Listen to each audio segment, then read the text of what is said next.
തൻ്റെ 6-ാമത്തെ വയസ്സിൽ ബാലതാരമായി സിനിമയിൽ രംഗപ്രവേശം ചെയ്ത ഇദ്ദേഹം നീണ്ട 6 ദശാബ്ദത്തോളമായി വ്യത്യസ്തങ്ങളായിട്ടുള്ള വേഷങ്ങൾ ഇന്ത്യയിലെ വിവിധ ഭാഷകളിൽ ചെയ്ത് ഇന്ത്യ ഒട്ടാകെയുള്ള പ്രേക്ഷകരെ വിസ്മയിപ്പിച്ചുകൊണ്ടേയിരിക്കുകയാണ്. ഇദ്ദേഹത്തിന് ഇനി ചെയ്യാൻ എന്തെങ്കിലും വ്യത്യസ്തങ്ങളായിട്ടുള്ള വേഷങ്ങളുണ്ടോ എന്ന് ചോദിക്കും വിധം എല്ലാവിധ വ്യത്യസ്ത വേഷങ്ങളും ചെയ്തിട്ടുള്ള ഒരു നടനെക്കുറിച്ചാണ് ഞാൻ ഇത്രയും നേരം പറഞ്ഞുകൊണ്ടിരിക്കുന്നത്.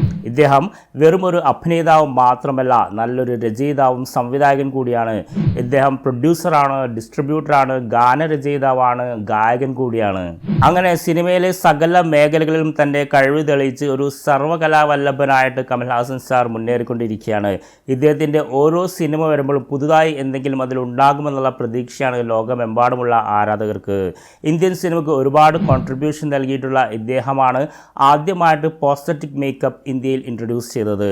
തൻ്റെ ഓരോ കഥാപാത്രങ്ങളും വ്യത്യസ്തങ്ങളായുള്ള വേഷപ്രച്ഛന്നത അല്ലെങ്കിൽ മേക്കപ്പിൽ ഒരുപാട് പരീക്ഷണം നടത്തുന്ന ഒരു നടൻ കൂടിയാണ് കമൽഹാസൻ സാർ. അങ്ങനെ കമൽഹാസൻ സാറിനെ കുറിച്ച് പറയാൻ ഒരുപാട് കാര്യങ്ങളുണ്ട്. അദ്ദേഹത്തെക്കുറിച്ചുള്ള കംപ്ലീറ്റ് വീഡിയോ ആണിത്. നമസ്കാരം, ഞാൻ ജുബേർ. എൻ്റെ ഏറ്റവും പുതിയ വീഡിയോയിലേക്ക് സ്വാഗതം. ഈ വീഡിയോയിൽ ഞാൻ ഡിസ്കസ് ചെയ്യാൻ ഉദ്ദേശിക്കുന്നത് കമൽഹാസൻ സാറിൻ്റെ ഒരു ഫിലിമോഗ്രാഫി തന്നെയാണ്. അതായത് കമൽഹാസൻ എന്ന അഭിനേതാവിൻ്റെ കരിയറിൽ അദ്ദേഹത്തിൻ്റെ അഭിനയ ജീവിതത്തിൽ വഴിത്തിരിവായിട്ടുള്ള ഏറ്റവും മികച്ച സിനിമകളെക്കുറിച്ചാണ്. അതുപോലെ തന്നെ നിങ്ങൾ തീർച്ചയായും കണ്ടിരിക്കേണ്ട കമൽഹാസൻ സിനിമകളെക്കുറിച്ചും ഈ വീഡിയോയിൽ ഞാൻ പരാമർശിക്കുന്നുണ്ട്. അപ്പോൾ തീർച്ചയായിട്ടും നമുക്ക് ഒട്ടും സമയിക്കാതെ വീഡിയോയിലേക്ക് എടുക്കാം. നമ്പർ 8, വിക്രം. പ്രായം കൂടുന്തോറും വീര്യം കൂടുന്നത് വൈൻ മാത്രമല്ല, അഭിനയ മികവ് കൂടിയാണ് എന്നതിന് ഏറ്റവും വലിയ ഉദാഹരണമാണ് വിക്രം എന്ന ചിത്രത്തിലെ കമൽഹാസൻ്റെ പ്രകടനം സാക്ഷ്യപ്പെടുത്തുന്നത്. ലോകേഷ് കനകരാജിൻ്റെ LCU അഥവാ ലോകേഷ് സിനിമാറ്റിക് യൂണിവേഴ്സിൻ്റെ 2ാമത്തെ ഇൻസ്റ്റാൾമെൻ്റായ ഈ ആക്ഷൻ ത്രില്ലർ ചിത്രം റിലീസായത് 2022-ലാണ്. വിക്രം എന്ന പേരിൽ കമൽഹാസൻ തന്നെ നായകനായി 1986 റിലീസായ ചിത്രത്തിൻ്റെ സ്പിരിച്വൽ സീക്വലായാണ് കമൽഹാസൻ ടൈറ്റിൽ റോളിലെത്തിയ ഈ ചിത്രം റിലീസായത്. രാജ്കമൽ ഫിലിംസിൻ്റെ ബാനറിൽ കമൽഹാസൻ തന്നെ പ്രൊഡ്യൂസ് ചെയ്ത ചിത്രത്തിൽ ഫഹദ് ഫാസിൽ, വിജയ് സേതുപതി, കാളിദാസ് ജയറാം, നരേൻ, അർജുൻ ദാസ് തുടങ്ങിയവരോടൊപ്പം റോളക്സായി സൂര്യയും പ്രത്യക്ഷപ്പെട്ടിരുന്നു. 500 കോടി ബോക്സ് ഓഫീസ് കളക്ഷൻ നേടിയ ഈ ചിത്രത്തിൻ്റെ 2ാം ഭാഗമായ വിക്രം 2 പ്രീ പ്രൊഡക്ഷൻ സ്റ്റേജിലാണ്. നമ്പർ 7, വിശ്വരൂപം. റിലീസിനോടനുബന്ധിച്ച് ഏറെ വിവാദത്തിലായിരുന്ന ഒരു ഉലകനായകൻ ചിത്രമായിരുന്നു വിശ്വരൂപം. കമൽഹാസൻ എന്ന സർവകലാവല്ലഭൻ്റെ വിശ്വരൂപം വ്യക്തമായി പ്രകടമായ ഈ ചിത്രം 2013 ബ്ലോക്ക് ബസ്റ്റർ ചിത്രമായിരുന്നു. കമൽഹാസൻ സ്ത്രൈണഭാവങ്ങളുള്ള കഥക് ഡാൻസറായി അഭിനയിച്ച ഈ സ്പൈ ത്രില്ലർ ചിത്രത്തിൻ്റെ ഒരു ഘട്ടത്തിൽ അദ്ദേഹം യഥാർത്ഥത്തിൽ റോ ഏജൻ്റാണെന്ന് വെളിപ്പെടുത്തി പ്രേക്ഷകരെ വിസ്മയിപ്പിച്ചിരുന്നു. കമൽഹാസൻ തന്നെ രചനയും സംവിധാനവും നിർവഹിച്ച് രാജ്കമൽ ഫിലിംസ് ഇൻ്റർനാഷണലിൻ്റെ ബാനറിൽ അദ്ദേഹം തന്നെ പ്രൊഡ്യൂസ് ചെയ്ത വിശ്വരൂപം 2 ദേശീയ അവാർഡുകൾ ഉൾപ്പെടെ 13 അവാർഡുകൾ കരസ്ഥമാക്കി. നമ്പർ 6, ഔവൈ ഷൺമുഖി. ഫിലിം മേക്കിങ്ങിൽ പലപ്പോഴും നിരവധി പരീക്ഷണങ്ങൾ നടത്തുന്ന കമൽഹാസനാണ് പോസ്റ്ററ്റിക് മേക്കപ്പ് ഇന്ത്യൻ സിനിമയിൽ ഇൻട്രൊഡ്യൂസ് ചെയ്തിരുന്നത്. അതുകൊണ്ട് തന്നെ തൻ്റെ 42ാമത്തെ വയസ്സിൽ 68-കാരിയായ വൃദ്ധയായ ഔവൈ ഷൺമുഖിയായി പരിവർത്തനം ചെയ്യാൻ കമൽഹാസന് ബുദ്ധിമുട്ടൊന്നും ഉണ്ടായിരുന്നില്ല. 1996 റിലീസായ ഈ ഫാമിലി എൻ്റർടൈനർ ചിത്രത്തിൽ ഔവൈ ഷൺമുഖിയായും പാണ്ഡ്യനായും ഇരട്ടവേഷത്തിൽ അഭിനയിച്ച് ഈ മഹാനടൻ പ്രേക്ഷകരെ രസിപ്പിച്ചു. നമ്പർ 5, തേവർ മകൻ.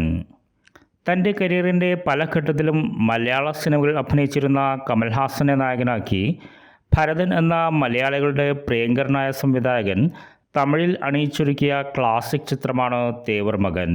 വിഖ്യാത ചലച്ചിത്രമായ ഗോഡ് ഫാദറിൽ നിന്നും ഇൻസ്പയറായി കമൽഹാസൻ തിരക്കഥ രചിച്ച് സ്വന്തമായി നിർമ്മിച്ച ഈ ചിത്രം റിലീസായത് 1992-ലാണ്. ശിവാജി ഗണേശൻ, രേവതി, ഗൗതമി, നാസർ തുടങ്ങി വമ്പൻ താരനിര അണിനിരുന്ന ഈ സൂപ്പർ ഹിറ്റ് ചിത്രത്തിന് 5 ദേശീയ അവാർഡുകൾ ഉൾപ്പെടെ നിരവധി അവാർഡുകൾ നേടാനായി. കമൽഹാസന് മികച്ച നടനുള്ള തമിഴ്നാട് സർക്കാരിൻ്റെ അവാർഡ് ഈ ചിത്രത്തിലൂടെ ലഭിച്ചു. നമ്പർ 4, വേട്ടയാട് വിളയാട്. ഇന്ത്യൻ സിനിമയിലെ പ്രഗത്ഭരായ പല സംവിധായകർക്കൊപ്പം അഭിനയിച്ച കമൽഹാസനെ നായകനാക്കി ഗൗതം മേനോൻ സംവിധാനം ചെയ്ത ഈ തമിഴ് ചിത്രം റിലീസായത് 2006 കമൽഹാസൻ പോലീസ് വേഷത്തിലെത്തിയ ഈ ആക്ഷൻ ത്രില്ലർ ചിത്രത്തിലെ പ്രകടനത്തിന് കമൽഹാസന് മികച്ച നടനുള്ള തമിഴ്നാട് സർക്കാർ അവാർഡ് ലഭിച്ചിട്ടുണ്ട്. ജ്യോതിക കമൽഹാസൻ്റെ നായികയായി എത്തിയ ഈ സിനിമ നിരൂപക പ്രശംസ നേടിയതോടൊപ്പം ബോക്സ് ഓഫീസിൽ വമ്പൻ ഹിറ്റായി മാറുകയും ചെയ്തിരുന്നു. നമ്പർ 3 മൂന്നാം പിറൈ.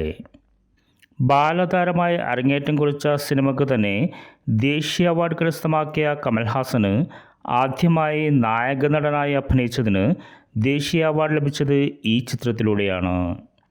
ബാലു മഹേന്ദ്രയുടെ സംവിധാനത്തിൽ 1982 റിലീസായ ഈ റൊമാൻറ്റിക് ഡ്രാമയിൽ ശ്രീദേവിയാണ് കമൽഹാസൻ്റെ നായികയായി എത്തിയത്.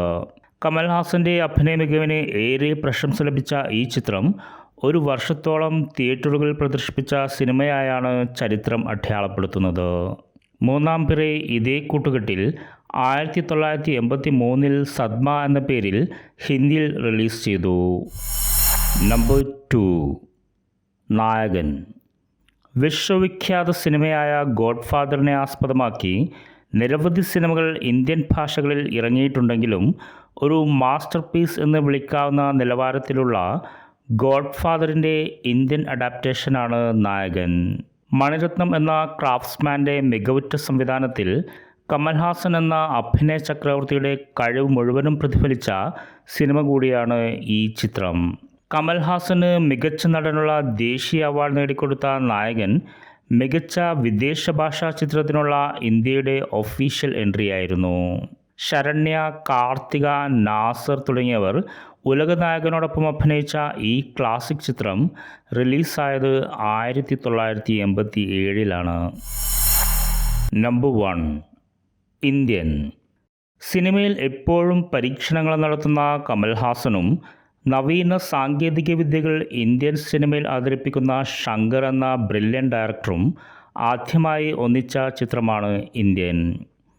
1996 റിലീസായ ഈ തമിഴ് ചിത്രം ഇന്ത്യൻ സിനിമയുടെ ചരിത്രത്തിൽ തന്നെ എക്കാലത്തെ മികച്ച സിനിമകളിലൊന്നായാണ് കണക്കാക്കപ്പെടുന്നത്. കമൽഹാസൻ ഇരട്ട വേഷത്തിൽ വന്ന ഈ സിനിമയിലെ പ്രകടനത്തിന് അദ്ദേഹത്തിന് മികച്ച നടനുള്ള നാഷണൽ അവാർഡ് ഉൾപ്പെടെ നിരവധി അംഗീകാരങ്ങൾ ലഭിച്ചു. AR റഹ്മാൻ സംഗീത സംവിധാനം നിർവഹിച്ച ഈ സിനിമയിൽ കമൽഹാസൻ്റെ നായികമാരായത് മനീഷ കൊയ്രാള, ഊർമിള മന്ധോഡ്കർ, സുകന്യ തുടങ്ങിയവരായിരുന്നു. ഈ പാട്രിയോട്ടിക് ഡ്രാമ ചിത്രത്തിൻ്റെ സീക്വലായ ഇന്ത്യൻ 2 റിലീസിനായി തയ്യാറെടുത്തുകൊണ്ടിരിക്കുകയാണ്. അപ്പോൾ ഇതൊക്കെയാണ് കമൽഹാസൻ എന്ന അഭിനേതാവിൻ്റെ അഭിനയ ജീവിതത്തിൽ വഴിത്തിരിവായുള്ള ഏറ്റവും മികച്ച സിനിമകൾ. ഇതിൽ നിങ്ങളുടെ പ്രിയപ്പെട്ട കമൽഹാസൻ സിനിമകൾ ഉൾപ്പെട്ടിട്ടുണ്ടാകുമെന്ന് ഞാൻ വിശ്വസിക്കുന്നു. ഈ സിനിമയുടെ ലിസ്റ്റിനെ കുറിച്ച് നിങ്ങൾക്ക് മറ്റു വല്ല അഭിപ്രായമാണെങ്കിൽ തീർച്ചയായിട്ടും നിങ്ങൾക്ക് ആ സിനിമകളുടെ പേരോ അല്ലെങ്കിൽ എന്ത് അഭിപ്രായമാണെങ്കിലും അതിവിടെ കമൻറ്റായി രേഖപ്പെടുത്താവുന്നതാണ്.